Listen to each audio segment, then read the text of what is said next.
Te souviens-tu de ta première réunion du Rotary?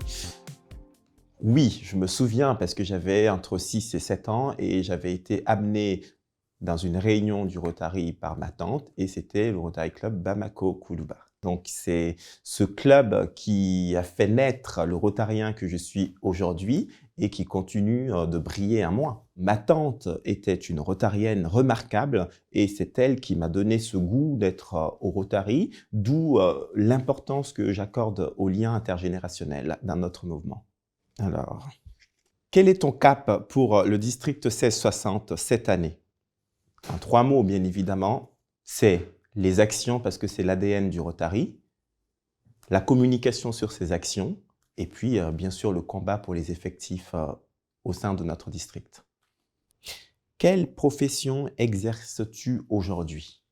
Je suis gestionnaire de patrimoine, mais gestionnaire de patrimoine, c'est un terme générique, mais je suis un conseiller en investissement financier et quotidiennement, j'accompagne des clients qui sont des particuliers, des professionnels ou même des entreprises dans leurs problématiques, on va dire, de placement, de gestion de trésorerie, mais tout autre accompagnement leur permettant de se développer. Pour quelles raisons as-tu souhaité être gouverneur?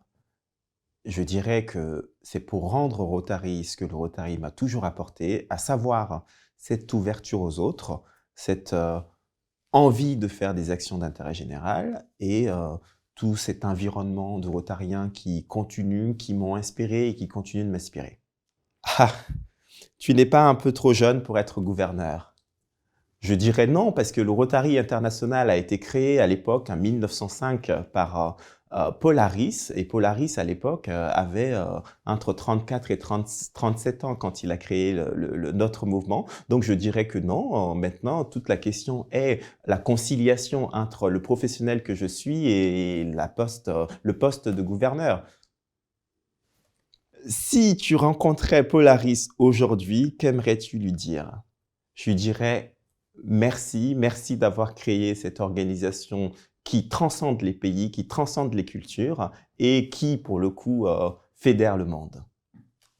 Et qu'aimerais-tu qu'il dise au district 1660?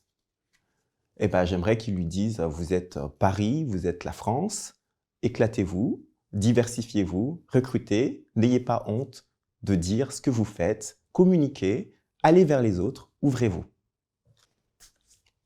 Avec qui rêves-tu ou aurais-tu rêvé de dîner? Pour moi, c'est Jean d'Ormesson, parce que Jean d'Ormesson, pour moi, était un auteur que j'ai commencé à lire dès 2008.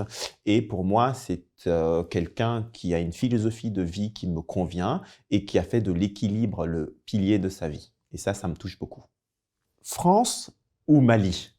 Je dirais que c'est France et le Mali, parce que je ne saurais choisir entre les deux. Le Mali, parce que je suis originaire de là, je suis franco-malien, et la France, parce qu'elle m'a apporté tout ce que je suis aujourd'hui culturellement. Donc, si vous me demandez de choisir, je ne saurais que faire. Es-tu issu d'une famille nombreuse?